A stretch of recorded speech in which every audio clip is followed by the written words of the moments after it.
उदयपुर की घटना हुई है और जो देश में इस तरीके की चीजें हो रही हैं, कोर्ट ने भी इस बात पर टिप्पणी करी है कि इन सब की जिम्मेदार सिर्फ भारतीय जनता पार्टी की एक प्रवक्ता महिला है। ये मैं नहीं कह रही हूँ, ये कोर्ट भी कह रहा है। मुझे मत बताइए कि वो क्या देश को आगे ले जा रहे हैं। पूरे देश का बेड़ा गर्क करा और इस हालत में देश आज है कि हमारे देश के प्रधानमंत्री को इस्तीफा देना चाहिए। और जब पहले ये तो जंगले हिला देते थे कांग्रेस के, इतनी सी बात पे लोगों को झूठ परोस करके दिया, अब क्यों नहीं इस्तीफा देते? एक 72-74 साल का देश का प्रधानमंत्री अपने मुंह नहीं त्याग सकता? देश में किसी भी धर्म के खिलाफ कोई भी व्यक्ति अगर बोलेगा तो उस पे UAPA लगेगी और उसको पार्टी में कभी ताउम्र के लिए, अभी 6 साल वाली बात नहीं, ताउम्र के लिए किसी भी पार्टी में नहीं लिया जाएगा, चाहे वो पक्ष है चाहे विपक्ष है। ज्यादा राष्ट्रवादी भी तकलीफ दे रहे हैं, ये हमें ये बताएंगे राष्ट्रवाद क्या है? 52 साल तक इन्होंने तिरंगा नहीं लहराया अपने ऑफिस पे, ये बताएंगे राष्ट्रवाद क्या है? हमारे तिरंगे को नीचे लगाते हैं, अपने कमल का फूल का ऊपर लगाते हैं, ये बताएंगे हमें राष्ट्रवाद क्या है? ये समझाएंगे हमें राष्ट्रवाद क्या है। जब देश के लिए जंग लड़ी जा रही थी ना, जब लड़ रहे थे देश की आजादी के लिए, जो मर्द थे वो जंग में गए और जो ना मर्द थे वो संग में गए, इनके पूर्वज। इस वक्त हमारे साथ हैं पूनम पंडित। जिस तरह से लगातार देश के अंदर माहौल बिगड़ता जा रहा है, हिंसा हुई, उदयपुर के अंदर हिंसा हुई, कि जिस तरह से नुपुर शर्मा का बयान सामने आया, उसके बाद हिंसा लगातार हो रही है, लेकिन अभी तक गिरफ्तारी नहीं हुई है उनकी। देखिए, अगर इस तरीके की बातें जब हो जावे और फिर देश का माहौल खराब होवे और फिर ऐसे व्यक्ति को आप कानूनी कार्रवाई ना करो तो ये देश के लिए खराब हो रहा है ना। देश की आम जनता इसमें पिस रही है। अब आप देख लीजिए, टेलर कन्हैया लाल जो थे, उनका क्या कसूर था? एक बयान का शिकार वो हो गए ना, लेकिन कार्रवाई फिर भी नहीं है। लेकिन उससे बड़ी खतरनाक चीज क्या है? उससे बड़ी खतरनाक ये है कि जितने भी इस तरीके के लोग हैं जिन्होंने बयानबाजी करी हो, जिन्होंने अपनी इस तरीके की हरकत करी हो, चाहे वो दिल्ली में लगा लीजिए, दिल्ली में नारे वाला लगा लीजिए, या फिर ये कन्हैया लाल का गला काट करके हत्या करने वाला लगा लीजिए, या फिर भारतीय जनता पार्टी का वो IT सेल का मेंबर लगा लीजिए जो जम्मू कश्मीर में लश्कर का आतंकी है, इन सभी का जो कनेक्शन है वो भारतीय जनता पार्टी से ही क्यों है? NDTV की न्यूज में आपने देखा होगा, जो भारतीय जनता पार्टी का IT सेल का जो मेंबर है वो व्यक्ति निकला है जो लश्कर तो आपको पता ही होगा, जो ये तालिबानी सोच वाले लोग होते हैं, जो आतंकवाद को बढ़ावा देते हैं, उसका आतंकवादी निकला है। NDTV की खबर है, लेकिन ऐसी खबरों को नहीं है दिखाते और किसी चैनल पे खबर भी नहीं चल रही है। तो इन सभी का ताल्लुकात भारतीय जनता पार्टी से क्यों होता है? सबसे पहले आकर के जो भारतीय जनता पार्टी के प्रमुख हैं वो इस बात का क्लियर करें, क्योंकि बड़ी तकलीफ हो रही है आजकल हमें देश में पूरे इन सब चीजों को देख करके। तो जिस तरह से हिंसा देश में हो रही है, क्या ये सही है एक बयान के ऊपर इस तरह से गला किसी का काट देना, मार देना, हिंसा करना, पत्थरबाजी करना? ये तो अब मैं ही नहीं, सुप्रीम कोर्ट ने भी क्लियर कर दिया कि जो उदयपुर की घटना हुई है और जो देश में इस तरीके की चीजें हो रही हैं, कोर्ट ने भी इस बात पर टिप्पणी करी है कि इन सब की जिम्मेदार सिर्फ भारतीय जनता पार्टी की एक प्रवक्ता महिला है।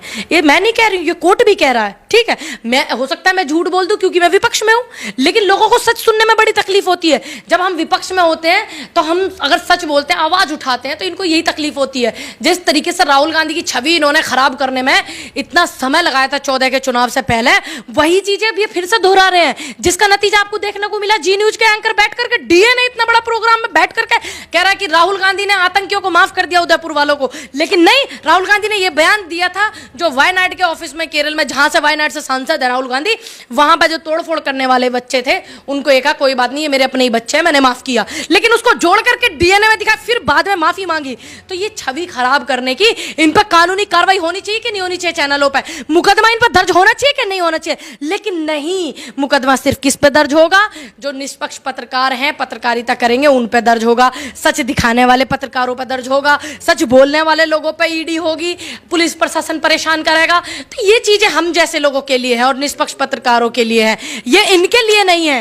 अच्छा, जो उदयपुर की घटना हुई है उसमें जो लोग पकड़े गए हैं वो भाजपा ही निकले, तो क्या लगता है कि भाजपा की... वही बोला ना, भाजपा से ही इनका कनेक्शन क्यों है ये साफ करें। भाजपा के अध्यक्ष बैठ करके टीवी चैनल पे, हम भी सुनने को मजबूर हो रहे हैं, बिल्कुल कतई। दूसरी बात, देश के प्रधान जो है वो बैठ करके क्लियर करें। इतनी बड़ी पार्टी, इतनी बड़ी पार्टी के प्रधानमंत्री हैं, देश सरकार में वो है, वो बतावें कि इन सभी का कनेक्शन क्यों भारतीय जनता पार्टी से। मोदी जी को चुप्पी तोड़ना चाहिए, बिल्कुल तोड़ना चाहिए। एक भी प्रेस कॉन्फ्रेंस की क्या मोदी जी ने बैठ करके जिस दिन से प्रधानमंत्री बने? करी? काम धाम में लगे होंगे, काम देखा में। मैंने देश को वो कैसे आगे ले जा रहे हैं। एक नमस्ते करने के लिए भी पूरा पिक्चर शूट करा रहे हैं। वो भी देखा मैंने। मुझे मत बताइए कि वो क्या देश को आगे ले जा रहे हैं। पूरे देश का बेड़ा गर्क करा और इस हालत में देश आज है कि हमारे देश के प्रधानमंत्री को इस्तीफा देना चाहिए। और जब पहले ये तो जंगले हिला देते थे कांग्रेस के इतनी सी बात पे ही, ठीक, जब इन्होंने आंदोलन करा था लोकपाल बिल वाला, बैठ करके इन्होंने पूरे देश में इतना सिस्टम वो करा, लोगों को झूठ परोस करके दिया। अब क्यों नहीं इस्तीफा देते? एक 72-74 साल के देश का प्रधानमंत्री अपने मुंह नहीं त्याग सकता? लेकिन आपको ये नहीं लगता कि जिस तरह से जो विपक्ष है वो कहीं ना कहीं कमजोर है सत्ताधारी पार्टी के सामने? नहीं नहीं, बिल्कुल नहीं। विपक्ष जो है अपनी पूरी आवाज उठा रहा है ना। एक राहुल गांधी ऐसे नेता हैं, कांग्रेस ऐसी पार्टी है जो महंगाई, शिक्षा, बलात्कार और इनके जो सिस्टम है, जो ये बेच खा रहे हैं सारे सिस्टम को, उन सब के लिए आवाज उठा रही है कांग्रेस पार्टी ही। बस फर्क इतना है कि पहले की जो सरकारें थी उनमें जो थोड़ी लाज, लिहाज, शर्म, थोड़ा बहुत प्यार, मोहब्बत इनके लोगों में भी, जो इनकी सत्ता में पार्टी है, इनके लोगों में भी थोड़ा बहुत होता था जरा मरा।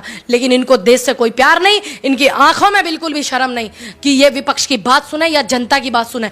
जनहित के आगे हर किसी का कद छोटा होता है, ये संविधान कहता है। जनता का कद बड़ा होता है राष्ट्रपति जी से भी, लेकिन जनता के इतने आवाज उठाने के बावजूद भी ये अपनी हटी से बाज नहीं आते हैं।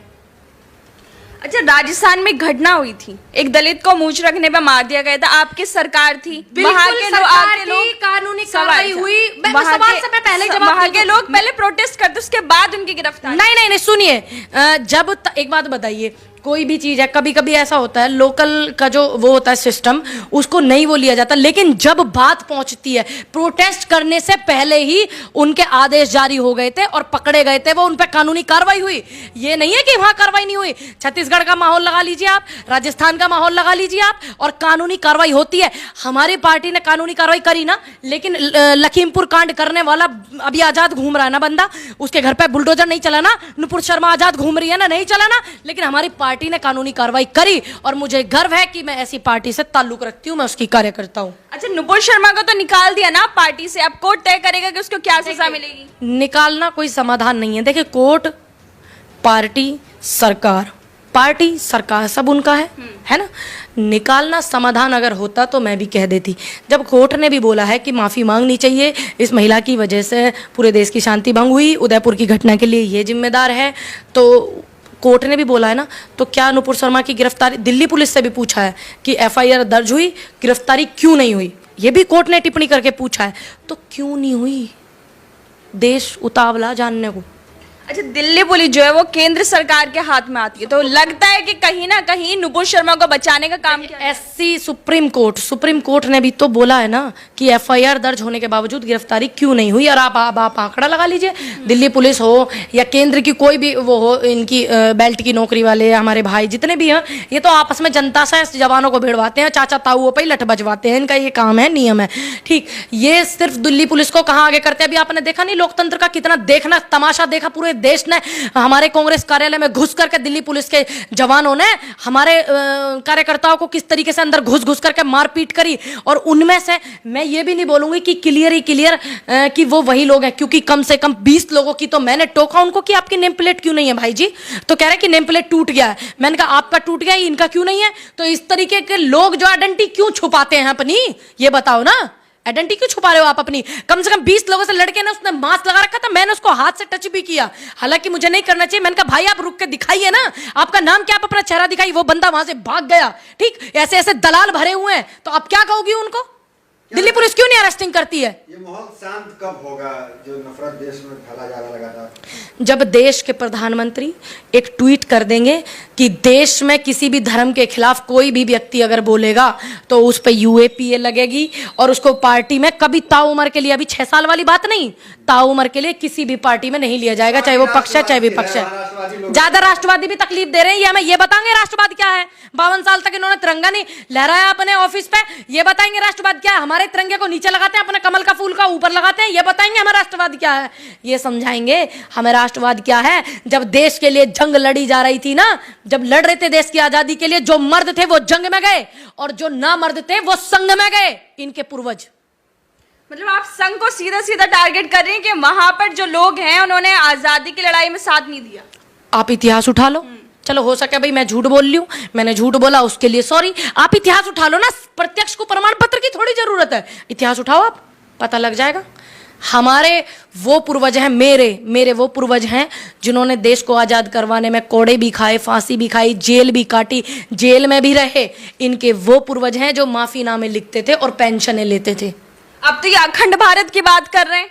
अब तुम अखंड भारत कर लो इसे, ये तो मुझे नहीं लगता, ये तो खंड भारत करने में लगे हुए हैं। ये तो खंड, अरे अखंड तो हमारा भारत पहले से ही है, कोई ये नया काम कर रहे हैं। कह रहे हैं जो आसपास के पहले जो देश है ना, सबको एक साथ मिलाकर अखंड भारत बनाएंगे। हमारा पूरा भारत ही अखंड भारत है। ये अब इन्होंने 2014 के बाद नहीं अखंड भारत बनाया, हमारा भारत पहले से ही अखंड भारत है। आप रिकॉर्ड उठाइए इनके प्रधानमंत्रियों के भी, पुराने अटल जी के भी रिकॉर्ड उठाकर देखिए, उन्होंने कितनी खूबसूरत शब्दों में बोला कि अखंड भारत, कितने खूबसूरत शब्दों में बोला हुआ है। हमारा भारत देश तो पहले से ही अखंड है, कोई ये नया उसमें ए में खेत फालतू जोड़ने वाले हैं क्या?